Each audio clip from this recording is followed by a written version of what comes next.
Bonjour à tous, bienvenue dans cette nouvelle vidéo. Cette semaine, je voulais parler d'un sujet qui peut-être vous touche aussi, c'est la procrastination. Et c'est plutôt gênant parce que j'ai un projet que je veux faire, que je veux mener à bien, et malheureusement, je procrastine dans ce projet. Et j'ai toujours eu tendance à procrastiner, c'est une habitude. À moins qu'il y ait des moments où je me mette tout de suite sur un truc et je me mette à fond et je pense qu'à ça, ça m'obnule. Mais sinon, voilà, j'ai tendance à souvent me relâcher. C'est plutôt gênant quand on a justement un projet important. Et moi, j'ai mon projet justement de plateforme de vente de formation en ligne. J'ai ce projet-là qui me tient énormément à cœur pour que les gens puissent justement après mettre en ligne, héberger leur propre formation et puis les autres aussi apprendre justement de ces formations. Et mon webmaster il avance, il fait ce qu'il faut, et moi j'ai l'impression que justement je remets un petit peu à côté, je fais d'autres trucs où j'y vais moins bien, et voilà, et je recule encore certaines choses, notamment une formation que j'ai, et ça c'est un comble, une formation sur la productivité. Je procrastine, j'arrive pas à être productif alors que je fais une formation sur la productivité. Il n'y a pas un problème quelque part ? C'est un petit peu gênant parce que cette formation, à un moment, je l'ai mis de côté, j'en ai fait une autre en attendant, il y a eu des trucs qui sont passés, là j'ai essayé de m'y remettre cette semaine et j'ai eu du mal parce que j'avais plus tout en tête et je me suis dit tiens mais il y a petite chose encore que je peux améliorer ou ceci, cela, et là justement quand on part sur de l'amélioration, quand on veut être perfectionniste, et bien là encore on procrastine et c'est encore un souci. Donc il y a un moment où ça pose un peu problème. Et là je me dis mais c'est pas un peu dérangeant que justement je veux faire une formation sur la productivité, dire aux gens ou conseiller à être comme productif alors que moi-même j'ai du mal à l'être. Alors je pense quand même que on peut être capable de dire et de parler des choses, d'être même très bon pour parler et expliquer un certain nombre de choses, même si on ne fait pas, si on ne maîtrise pas. Si on n'a pas toute cette maîtrise, si on n'a pas vraiment fait. On peut énormément se renseigner sur le sujet, sur un sujet, avoir justement les avis d'experts, de ceci, de cela, et s'alimenter de tout ça. Et c'est ce que font par exemple les critiques de cinéma. Je veux dire, il y a beaucoup de critiques de cinéma qui n'ont jamais tourné un film. Il y en a quand même qui ont fait des écoles de cinéma, mais il y en a d'autres, rien. Et ça n'empêche pas qu'ils soient justement de bons critiques. Donc on peut arriver à... Mais il n'empêche que si on ne pratique pas, alors bien sûr je parlais de gens qui arrivent à être, qui sont quand même suffisamment doués, pas bêtes, intelligents, surtout qui arrivent à être bien analystes et surtout objectifs dans ce qu'ils disent, dans ce qu'ils font et autres. Parce qu'il y a des critiques de cinéma qui ne sont pas très objectifs, faut le dire. Mais voilà, ce que je voulais dire aussi, c'est que il faut quand même pratiquer. C'est quand même mieux déjà par rapport aux autres de dire voilà, je peux vous conseiller et je suis un exemple, regardez, je le fais. Et le meilleur exemple, justement, c'est quand les gens le font et vous montrent, et surtout que quand on fait, on a davantage connaissance des subtilités. On pourra plus facilement parler de choses et d'autres, parfois de blocage. Quand on voit par exemple un apprenti, quelqu'un qui a un blocage quelque part ou qui a du mal et autres, si nous-mêmes on est passé par là, on le ressent, on peut plus facilement en parler, on peut plus facilement débloquer aussi la personne parce qu'on a eu cette expérience. C'est important l'expérience. Pas que des connaissances, mais aussi justement l'expérience de la pratique. Et je me dis, c'est super important, et je me dis, ok, il y a des moments où j'ai su être productif, mais je ne le suis pas forcément suffisamment bien, ou pas en tout cas comme je voudrais exactement. Et je me dis, voilà, il faut vraiment que justement j'utilise ce que j'ai appris, que je le mette en pratique, que je l'expérimente et que je puisse en parler après, par derrière. Et oui, comme je vous le disais aussi, c'est que la meilleure façon d'apprendre, c'est par l'exemple. Donc si après je peux montrer justement qu'est-ce que je fais, mon parcours, et qu'est-ce que je suis en train de faire, comment justement être productif, eh bien c'est intéressant. Alors bien sûr, il y a des gens qui vont dire ouais mais là, il y a des trucs qui ne sont pas faits pour moi j'ai du mal à être cadré à ceci ou à cela. Moi aussi. En fait, je suis un cerveau droit.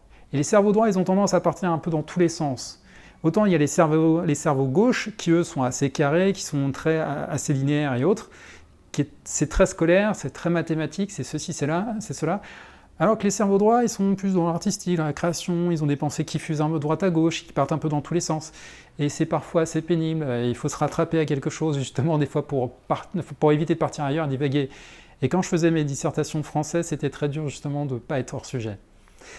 Et du coup, justement, c'est une des raisons pour lesquelles je me suis aussi intéressé à la productivité. Comment je pouvais justement aussi m'améliorer, comment je pouvais éviter des fois de partir un petit peu en sucette dans tous les sens et essayer de me ramener à flot et justement pour faire mieux et faire plus de choses. Et je me disais, des fois je passe à côté de tel truc ou telle chose et j'aimerais porter tel ou tel projet, mais j'y arrive pas, j'ai un peu de mal. Et voilà, je pars dans tous les sens. Autant des fois, c'est vraiment c'est bien d'être un cerveau droit. Autant à des fois où malheureusement c'est plus compliqué, c'est plus dur de le vivre. Et notamment quand on est à l'école et quand on est aussi en entreprise, on est dans certaines entreprises, à certains postes. Est-ce que cerveau droit, justement, ça correspond à être aussi un entrepreneur? Je pense que dans certains domaines, oui, justement, parce qu'on a plus ce côté carré, hiérarchique, machin, cadré de certains patrons et autres. Mais ça dépend, parce que justement, quand on est un entrepreneur, on doit aussi savoir se cadrer. En fait, ça c'est un truc que j'ai appris vraiment, et que j'apprends encore tous les jours, et que certains en ont parlé, c'est que quand on veut être un entrepreneur, il faut avoir de la discipline. Ça, c'est impératif. C'est dingue, mais justement, étant donné qu'on n'a plus forcément de hiérarchie, on peut toujours avoir bien sûr des clients qui sont pas des patrons, mais qui nous rappellent justement qu'il y a des choses à faire. Mais si on veut que les choses avancent, si on doit rendre quelque chose à un client, et si on veut pouvoir bouffer, à un moment, il faut faire les choses. Il faut passer à l'action. Et il faut du coup aussi s'établir une certaine discipline. Et ce que j'ai vu d'ailleurs aussi, c'est assez terrible, quand on travaille notamment chez soi, sur Internet et autres, eh bien, on a tendance aussi à se laisser aller et à manquer de discipline. Et je l'ai vécu, allez, disons-le, il y a des jours, même pendant plusieurs jours, où je ne me lavais pas. J'étais chez moi, limite en pyjama, en calbute, et voilà, je traînais un peu dans ma crasse. Et à un moment, je me suis dit, mais ça va pas. Et je sentais qu'au niveau de mon mental, ça ne suivait pas tout à fait. Et il y a un moment, en fait, c'est ça aussi, c'est qu'il faut avoir cette discipline, il faut avoir des routines, mais surtout, il faut aussi savoir se donner une certaine image. On dit que l'habit ne fait pas le moine. Eh bien, l'habit, il contribue quand même. Quand on va dans un magasin, qu'on voit des gars, même j'ai déjà fait l'expérimentation, passer en supermarché vite fait pour prendre un truc, j'étais en costard et les gens me regardaient d'une certaine manière. Alors que si je me pointais en jogging, c'est pas la même chose. Mais même nous, on se sent pas tout à fait de la même manière. Peut-être parce que la tenue nous met une certaine posture et autres, la taille et autres. Peut-être parce que c'est taillé autrement, mais en tout cas, on a une autre mentalité. Et je parle de ça, bon, le costard-cravate, bon, c'est une chose, on n'est pas obligé d'aller dans cet excès-là, mais c'est vrai que les comédiens aussi utilisent justement les costumes pour pouvoir se mettre dans un personnage. Je ne dis pas qu'il faut être un personnage, mais en tout cas, il faut savoir à un moment faire les choses, être soi, être aussi du coup suffisamment propre, être respectueux, mais en fait, c'est pas... Quand on est chez soi, du coup, c'est pas être respectueux envers les autres, mais c'est surtout être respectueux envers soi-même. Il y a un moment, en fait, il faut savoir se respecter. Et c'est une chose d'ailleurs qu'avait dit Antoine BM dans une de ses vidéos, et j'ai trouvé ça très pertinent. Il faut savoir se respecter. Parce que quand on se met dans des conditions comme ça, quand on se laisse aller, quand on au bout d'un moment, en fait, on a une mauvaise image de soi-même à se laisser comme ça. On procrastine aussi. C'est tout un processus mental et qui nous atteint. Et c'est pas bon. Donc il faut à un moment, justement, se discipliner, par des trucs tout bêtes, mais ça passe déjà par là. Par prendre un peu soin de soi. C'est tout bête. Que ça soit au niveau de l'hygiène, mais aussi, quand je parle de l'hygiène, c'est pas que se laver, c'est aussi au niveau alimentation. Se nourrir correctement à des heures pas trop... C'est par le sport aussi, c'est l'entretien. C'est se respecter soi-même aussi, justement. Se créer des choses positives pour soi. Des cadres, au final. On retrouve des cadres chez nous. Et c'est important parce que ce sont des repères, des ancrages. Et quand on vit tout seul, comme moi, eh bien, on en a besoin. Se retrouver un peu dans cette réalité. C'est ça, c'est un peu, plus ou moins en fait, revenir à un certain niveau de réalité. Et du coup, pour se respecter, pour Mais pas que ça, en fait, pour arrêter de procrastiner à un moment, en fait, il faut savoir se lancer, il faut se mettre en mouvement. Comme je vous disais, voilà, je me suis dit, il faut vraiment que j'en ai marre, en fait. J'ai ce projet qui est important, qui est assez lourd, c'est quelque chose d'assez costaud. Et je me suis dit, bon, ok, si je continue comme ça ne va pas le faire. Je travaille encore sur mes activités actuelles, mes trucs un peu passés, alors que je veux quelque chose de futur. Et ça, c'est pas bon, parce que je suis un peu le cul entre deux chaises. Je me suis dit, bon, il faut que je garde ces trucs-là, parce que c'est aussi ce qui me ramène un peu d'argent, je suis dedans, j'ai des choses aussi à gérer, mais en même temps, bah, du coup, j'ai tendance aussi à délaisser mon projet, et c'est pas bon. Et il y a un moment où il faut faire en fait la part des choses, et il faut savoir se dire, bon, ok, déjà établis-toi un temps pour faire tes activités que tu as déjà là actuellement et qui te rapportent aussi de l'argent, et ton projet futur qui va plus tard te ramener de l'argent. Il faut savoir se sécuriser, donc peut-être faire aussi entre les deux, surtout quand on n'a pas droit au chômage, il faut être un peu sur les deux. Mais quand on est au chômage, justement, ça nous permet justement de pouvoir travailler davantage sur notre projet, parce qu'on touche le chômage. Mais voilà, il y a un moment, il faut vraiment se dire, ah, voilà, ok, peut-être que je lâche suffisamment ça parce qu'en fait, je suis encore en train de me rattacher à ce que je suis en train de faire, à mes choses passées, et au final, je ne travaille pas sur mon futur et qui doit me rapporter de l'argent dans le futur. Je ne suis pas en train de travailler sur l'argent futur. Je suis encore en train de travailler pour les autres, pour des sociétés, pour ceci, cela, au lieu de travailler pour moi-même, pour ma propre société, pour mon propre projet, ou pour ceci, pour cela. Je parle de mon point de vue, mais ça peut être d'autres choses pour vous, je ne sais pas. Donc, à un moment, il faut se dire, bon, stop, il faut savoir prioriser. Où est notre priorité ? Eh bien, notre priorité, il est certainement dans notre projet. Il faut savoir sécuriser, mais notre priorité, c'est aussi ce qu'on veut faire, c'est aussi notre futur. Si on le met en place, c'est pas pour rien. Et donc, à un moment, voilà, il faut faire la part des choses, et à un moment, il faut se poser des limites, et il faut s'engager. Et par rapport, je vous disais à ça, les 2 mois de procrastination et autres, en tout cas, pas que, bien sûr, mais c'est là où je me suis dit, il faut peut-être un moment que je pose davantage les choses que j'ai à faire.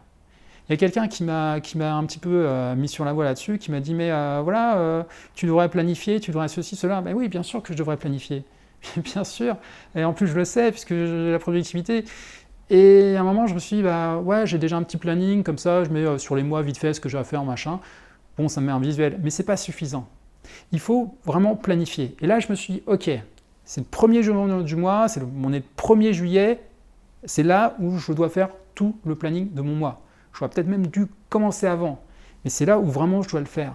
C'est là où je dois tout mettre ou projeter. Planifier mon mois.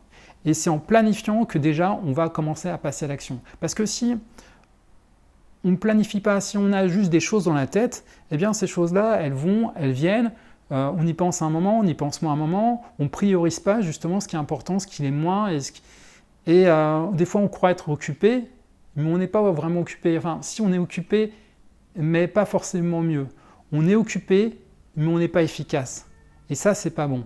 Et donc, il faut vraiment planifier, il faut poser tout ça. Et surtout, en fait, planifier, ça nous permet de voir vraiment tout ce qu'on a à faire, se décharger aussi de ce qu'on a dans la tête, et du coup, de mieux gérer et de repenser à de nouvelles choses. C'est important de se décharger de ça. Et de pouvoir visualiser. Parce que quand on voit 2-3 trucs en tête, parfois on a du mal aussi à se rendre compte du temps que ça peut prendre. Alors que quand on le visualise, quand on le pose, on se dit « Ah ouais !» Et là, on comprend davantage justement quand on a tout posé. Et quand on commence à voir aussi le temps que ça peut prendre, visualiser ça, eh bien ça nous permet davantage de comprendre qu'il y a pas mal de boulot à faire. De comprendre le temps que ça va prendre. Et de se dire qu'en termes d'échéance et autres, il va falloir quand même s'y mettre. Et donc c'est important. Planifier, visualiser. L'action, je dirais qu'en fait l'action commence par la planification. C'est important. Après, bien sûr, on n'est pas obligé de planifier pour commencer à agir, mais je pense que si on veut vraiment être efficace, et surtout dans le temps, l'action passe par la planification. Et à partir du moment où aussi vous planifiez, vous voyez davantage et autres, même si vous pouvez dire « Ah, c'est beaucoup et puis vous rajoutez encore des choses et des éléments », eh bien, c'est pas grave. Vous cassez petit à petit, vous voyez sur les mois, sur les semaines, sur les jours, et petit à petit, ça se fait. et vous y allez un pas après l'autre, un pas après l'autre, un pas après l'autre. Et peut-être que vous avez une montagne, une colline, mais ce pas, vous allez les faire, les chantiers, vous allez les faire.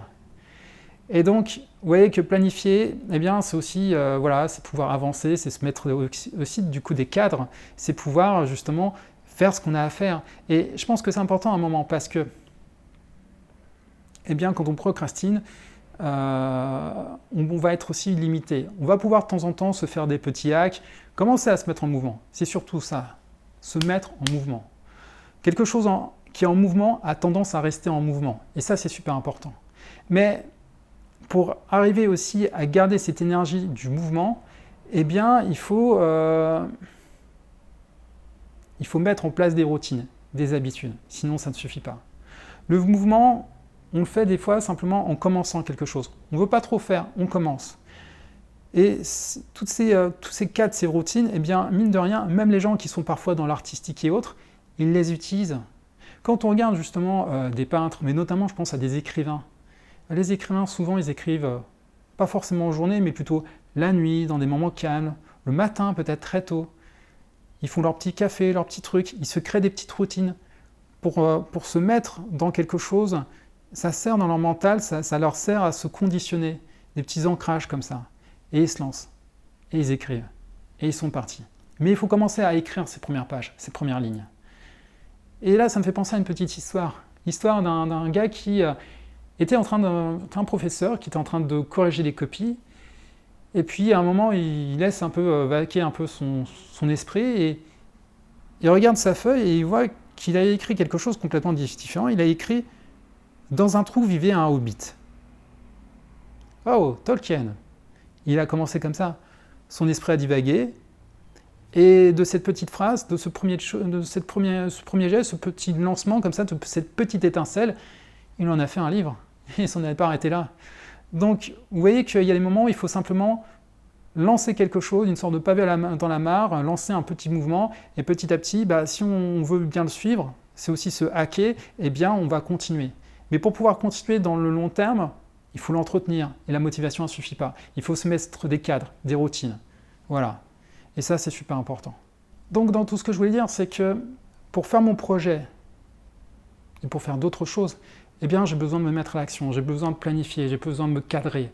Même si je suis un cerveau droit, eh bien, je m'en arrange, je me hack aussi. Et même si des fois ça ne me satisfait pas, je peux aussi les arranger. En tout cas, j'essaye de faire aussi avec mon profil de personnalité. Et c'est ça qui est intéressant. Autant il y a des gens, ça va les arranger d'être cadré, d'être un truc complètement. Autant il y a des fois, justement, on peut essayer de trouver son propre système. Mais c'est ça qui est important. C'est un moment, justement, de travailler dessus et de trouver son propre système, ce qui correspond à soi-même. Mais en tout cas, moi, j'ai besoin de ça. Vous avez certainement besoin aussi de quelque chose, peut-être, oui, aussi de vous mettre en mouvement, de planifier, de voir un petit peu les choses. Commencez simplement à poser, vous allez voir, c'est intéressant. Et surtout, posez-vous la question, où est-ce que vous en êtes dans ce que vous voulez faire dans vos projets? Est-ce que vous voulez être simplement celui qui rêve ou celui qui fait? Qui vous voulez être? L'action et la grande action, les grands projets, passent d'abord par la planification. Voilà, moi en tout cas, je l'ai compris, je vais l'utiliser, je vais alimenter ça et je pense que je vais aller jusqu'au bout de mon projet. Je sais que maintenant, je vais pouvoir y mettre davantage un coup et justement mieux m'organiser, mieux agir pour être plus efficient. C'est extrêmement important. Et dans ces histoires de cadres, de choses qui en sont à faire, je ne sais pas si vous l'avez remarqué, mais j'ai cassé justement mon rythme de vidéo. La semaine dernière, je n'ai pas fait de vidéo. Et ça, c'est pas bien. Et j'ai senti, et au départ, je me suis dit, bon, je n'avais pas de choses à faire, ceci, cela, et j'ai reporté. Et je sentais que plus j'étais en train de reporter, je me suis demandé, mais quand est-ce que je vais en faire une nouvelle? Quand est-ce que ça va être la prochaine? Et je me suis dit, et je l'ai senti, si je retarde trop, ça va être de plus en plus difficile. Donc il faut que j'entretienne cette routine et ça sera plus facile. Et c'est là où je vous dis, voilà, le deal, c'est une vidéo par semaine. Donc si justement ce type de contenu, si ce que je vous dis, ça vous parle, n'hésitez pas à vous abonner. Donc en attendant la vidéo de la semaine prochaine, continuez justement de rêver. Soyez des rêveurs, mais surtout soyez des rêveurs actifs. Salut!